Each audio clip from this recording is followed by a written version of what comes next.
Now, next big section, the other half of this, crunching it down, the earnings report by subdivision, by the numbers. Going over this in more depth, we actually have the challenge of dealing with 3 sets of figures to compare. Because like I said, we got both a fourth quarter 2024 as well as numbers for 2024 as a whole. We also got raw revenue versus net profit. What matters is the net profit. And then a breakdown of how the 3 major subdivisions performed. That the major subdivisions are linear cable networks, direct-to-consumer, DTC. That includes subscription-based things, so it's both the Max Streamer and HBO, because they're not cable channels. Fine. And the third one is studios, which has its own set of complications because it includes theatrical movies, theme parks, and the video game division. But they didn't give us a specific internal breakdown of studios. They just said, in the chart, it just says, this is how studios did as a whole, and briefly says video games were down 29%. I don't know what that is exactly relative to the whole. They did admit we lost $350 million, so studios presents its own challenges. They weren't trying to hide it, they just didn't go into detail. And the way I'm going to do this is I've broken it down into 4 charts, that we're going to have fourth quarter 2024 raw revenue, and then the divisions, fourth quarter net profit by division, full year 2024 raw revenue, and then calendar year 2024 net profit, and within that by subdivision. So let's go down this. Oh, one other thing is notice that if you add up the numbers for revenue or profits of the 3 subdivisions, those 3 don't add up to the number for Warner Brothers Discovery as a whole. They always fall a little short. They say that's due to various other corporate level operating costs. So in order to make an accurate pie chart, I'll give you the sum of all 3, which is always slightly more than what it gives for Warner Brothers as a whole, because operating costs, that kind of thing. Start with fourth quarter 2024 raw revenue. Warner Discovery as a whole, $10 billion, down 1%, down slightly. Networks, $4.8 billion, down 5%. Direct-to-consumer, $2.7 billion, up 6%. And surprisingly, studios, $3.67 billion, increase of 16%. And the sum of all 3 is actually 11.17.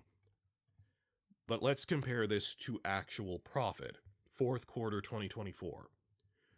Warner Discovery as a whole, $2.7 billion, up, increase of 11%. Networks, $1.9 billion, down 13%. Direct-to-consumer, $409 million with an M, so that's 0.4 billion. $409 million, which, consider, they can't even give a percentage for this, it was a loss of $55 million in fourth quarter of 2023. So it went from a year before a loss of $55 million to $409 million. And for 2023 as a whole, for that matter, direct-to-consumer only had a profit of $109 million. So that alone increased that much in one quarter. Studios, meanwhile, was back up to $950 million with an M, or 0.9 billion, up 78%. Of course, it's up because of the massive losses the video games took in the prior quarter. Of course it's going to go up. Sum total 3.3 or so billion. Now, notice the numbers are dealing with the 3 major subdivisions, networks 1.9 versus 0.4 versus 0.9. Even though cable is dying, it's the largest division, and it has some way to go. So even if direct-to-consumer jumped like 25%, that's relative to itself, Networks dropping 13% affects more because it's the biggest division. And the reason I kept going over the subparts of studios so much, we don't have an exact breakdown, but within studios for fourth quarter 2024, they do mention that theatrical revenue was down slightly to 9%. You can attribute a lot of that to Joker 2. And video games division went down 29%. 29% lower profits this quarter. But wait a minute, if theaters were down and video games were very down, how did studios increase 78%? Well, they mention that, they admit this, that studios' revenue went up again, primarily due to the resumption of content licensing that was put on hold by the WGA and SAG strikes in 2023. That a lot of that money comes from licensing movies to air on cable channels owned by other people and stuff, so that's where they're able to recover a lot of the money from the strikes ending.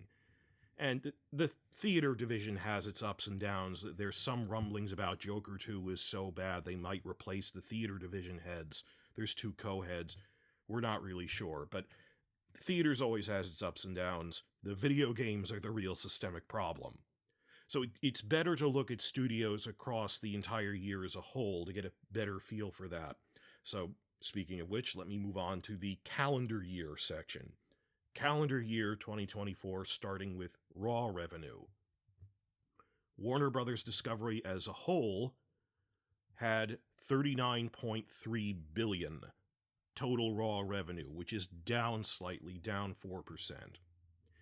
Networks division, you can see how it's tied in with that, also down 4%. It's such a big part of it. It's the trendsetter that out of that $39 million, something like half is Raw revenue from cable networks, $20.2 billion. Direct-to-consumer, $10.3 billion, up slightly, up 2%. And then the studios division, $11.6 billion, down 5%. So that adds up to $42.1 billion for pie chart purposes. But this is where it gets interesting. Calendar year 2024 net profit. Well, for Warner as a whole, it was $9 billion, down 11%, because Networks was $8.15 billion, down 10%. And you see what a fraction that is. Out of $9 billion as a whole, $8 billion is from the cable networks, more or less. But then direct-to-consumer, Max plus HBO, was $677 million. $0.677 billion, which is up from $103 million for 2023 as a whole. The net profit for the streaming division was $103 million, and in fourth quarter it even lost $55 million, though the way the math added out, it actually came out ahead at 103. So what is going on here? On top, we don't have earlier figures than that because Max launched in May of 23, and, well, it's for the streaming division for their earlier stuff, but corporate shenanigans and all that. And lastly, Studios is $1.7 billion, down 23%, mostly due to the video game division, and for chart purposes, the three add up to $10.527 billion, of which 8.1 is from cable networks, even though it's declining. So think of all of this. The calendar year profit for DTC versus the quarterly profit, they made $677 million the entire year, of which something like 2/3, $409 million, was in the last quarter alone. What is going on here?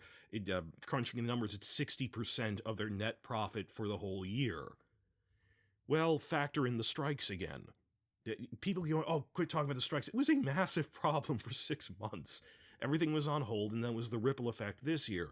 Remember, there was hardly anything on in spring. First quarter, there was hardly anything other than House of the Dragon. They weren't really running much in June, July either. But then fall is when they got mega hit Penguin, which in some ways I think was, Shogun is a historical drama like Batman comics. Everyone watches that. So Penguin was a huge mega hit, awards darling, and was followed directly by the surprise success of Dune Prophecy. I mentioned because I thought it would be a mega flop, but I actually came out liking it and it was reasonably popular. So by content, they had a very strong fourth quarter. They had Penguin, they had Dune Prophecy, and of course, you wouldn't expect much profit from the first half of the year, which was in I call it the rain shadow of the ripple effects of the strikes. So that's why they were doing badly first half of the year. So, of course, 60% of their raw profits were made in fourth quarter, and they're doing better than they ever have. 103 million last year as a whole. This year, six-fold increase to 677 million. How did this happen?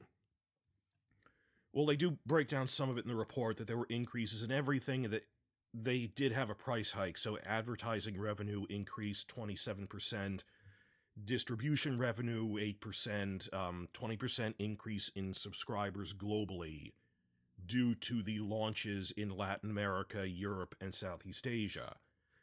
This bumps it up a bit, but how do you get from a 20% increase in subscribers or a 30% increase in ad revenue to a six-fold profit increase? Particularly because you can see the numbers, raw revenue for DTC only went up 2%. How did that turn into a six-fold profit increase? This goes into amortization and with debt that basically, as early as 2018, Time Warner was one of the most indebted companies in the world. They had run it into the ground with their overspending. And when Discovery bought them, they inherited a lot of that debt. It was up to $50 million at one point. Officially, this report says the debt is down to $35 billion. They managed to pay off quite a bit, and a lot of it isn't, banging at the door, that they're in long-term, multi-year loans, some of which aren't due for 15 years. Basically, they managed to pay off a lot of the loans with the amortization and stuff, that when they have raw revenue, that doesn't subtract the money that's being sent to their quarterly or annual interest payments on their massive loans they took out. Like garnishing your wages. That raw revenue gets cut down by paying off a lot of all these loans. And they finished paying off a lot of them in the past year. Not all of them, of course, it's still $35 billion, but this cut into their quarterly and annual profit margin because from revenue to profit they would subtract whatever their loan payment was. So combined with other increases and slashing, that eventually they got back into the black, as they say, that they eventually paid off the loans, and it resulted in a six-fold profit increase. They cautiously think they might actually double next year to have around 1.3 billion profit from just DTC, from streaming division, in 2025, and I actually think that's a pretty reasonable number. If you factor in that, okay, we're not paying off as many loans with this money anymore, plus no writer's strike, that that the first half of the year was writer's strike destroyed our profits. If the fourth quarter could make 400 million something, multiply by 4, you get 1.6 billion. Granted, that was a very good quarter because not every quarter is going to have the Penguin in it, plus Dune Prophecy, but they have a reasonable slate of good content coming out later this year. There's consistently at least one thing people are watching every quarter, so I wouldn't think it'll be equal to the 400 million something of the Penguins quarter, but yeah, even if they just have like 250 million per quarter now, I can see them, reaching the milestone of 1.0 billion 2025. If this is the levels we're talking about when there's no writer's strike, you're not paying off loans. This is really the first time it's starting to earn back money. And of course, as we like to say, Westeros franchise drove a lot of that growth, that this is one of their flagship franchises. House of the Dragon was used as the tentpole for the Europe launch of Max back in summer, and it had decent ratings. Well, it's because it was a 2-year gap that I've reported on this. The viewership numbers started a little lower, but actually did increase to near equal to season 1 by the end of season 2. So it wasn't a massive decline, it evened out in the United States, but it's also fueling growth internationally, that viewership increased much more in Brazil, in Europe. So it's still driving viewership, it's doing reasonably well. Maybe you should throw more money our way, not just for House of the Dragon, but for Knight of the Seven Kingdoms, for other projects. So there is a realistic prediction that by the end of 2025, looking back to end of 2023, when they said calendar year we made a little over $100 million, 2 years later making $1 billion and change off of their streaming division, a tenfold increase across 2 years. That things are really starting to snowball into this being a successful division. Which is great news for us. Our whole thing is give us more money. So this is good news all around. I'm hoping that, obviously they can't change, like, episode count orders at this point, but throw more money to the VFX division for post-production on Season 2 of House of the Dragon is something they could easily do. Of, alright, we've already scripted everything, but here's more VFX money. Moving on, though. The video game division had a net loss of $50 million in fourth quarter, and net loss, profit loss for the calendar year of $384 million. This is one of the worst performances ever by a major video game company. Again, $200 million was from Suicide Squad. Depending on who you ask, over $100 million from Multiverses. It could have been something like $100 to $150 million from Multiverses. So, comparing those numbers, that, wow, we had hand-over-fist growth from the streaming division up to $677 million, combined with a $384 million loss by the video game division, no matter how well we do, the streaming division for House of the Dragon and stuff. Over half, maybe crunching the numbers here, you see my math on the screen, 56% of those huge profits from direct-to-consumer streaming were canceled out by these massive losses from the video game division. Messages they need to get their goddamn house in order, you know? The video games are dragging down the other divisions, canceling out their success.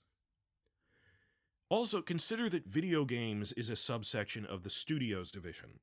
Studios as a whole, full year 2024 net profit was $1.652 billion, down from 2023's $2.183 billion. Let's add those together to see the difference of, well, if we add back to $1.6 billion the $384 million that were lost by the video game division, yet not including the video game division, it would have been 2.0 something billion. I'm playing with the numbers loosely because 2023's number also includes hit video games like Hogwarts Legacy at the time. But there is an argument that if you didn't include the mega flops of Suicide Squad and Multiverses, it would have only declined something like 7%, roughly equal to the decline of cable networks, versus a 23% loss. Combine that, Joker 2, depending on who you ask, lost between $150 to $200 million net profit loss. Not revenue, net loss. So you add up $200 million from Suicide Squad, $200 million from Joker 2, up to $150 million from Multiverses. And this cancels out their entire streaming division just on these three mistakes. So they might actually fire the heads of the theater division over that, even though they've made other good choices, I don't know, but we'll see what happens. Bigger point, though, of why are they still so worried about cable when cable is dying? Well, it has a long way to go. Looking at the numbers here, 3/4 of Warner Discovery's total profit still comes from cable networks. Almost down to 75% and falling. But streaming, despite growing exponentially, this six-fold growth in profit, is still a mere, 6% of the whole. So even if they double, they have to grow really fast. There has to be a point where the annual profit from streaming equals what networks are doing. Even if they double to 1.3 billion next year, they have to match the 8 billion or something that cable has right now. So they have to grow by a factor of like 16 to equal cable in terms of profits. And we're going through the awkward transition from cable to streaming, and it's not happening quite fast enough. Though at least the streaming division is gaining steam, and they have finally acknowledged, okay, the video game division is such a disaster, we need badly needed reforms, we're actually going to start implementing them. Already covered that, everything they could do, they've already started a rebuilding plan. So I have cautious optimism after this earnings report that streaming did really, really well, a 6-fold increase, that there's going to be new international launches this spring. Check out the separate video for that, it's going to follow this one. And because of this optimistic report, even though their total earnings fell like 1% slightly, looking through the info pack that so many things in their streaming division were doing well, this has also restored investor confidence that their stock price went back up in the past week from $10 to $11. So the investors are increasing in confidence, they're not panicking, they're actually, oh, we can see that you're going to have a lot of growth in the next year or two. And things are actually starting to even out. Let's see how this affects the Westeros franchise, but please like and subscribe and follow me after the jump for my video breaking down international expansion for the Max streamer.